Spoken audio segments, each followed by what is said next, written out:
എന്റെ ഭാവനാരസലവനത്തിൽ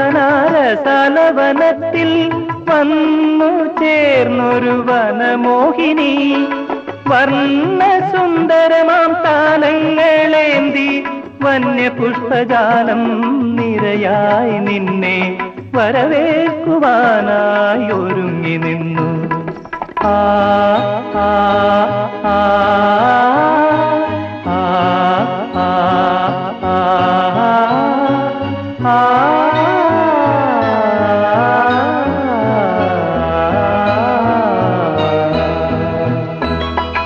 എന്റെ സ്വപ്നത്തിൻ താമര പൊയ്കയിൽ വന്നിറങ്ങിയ രൂപവതി നീലത്താമര മിഴികൾ തുറന്നു നിന്നെ നോക്കി നിന്നു. ചൈത്രം നിന്റെ നീരാട്ടു കണ്ടു.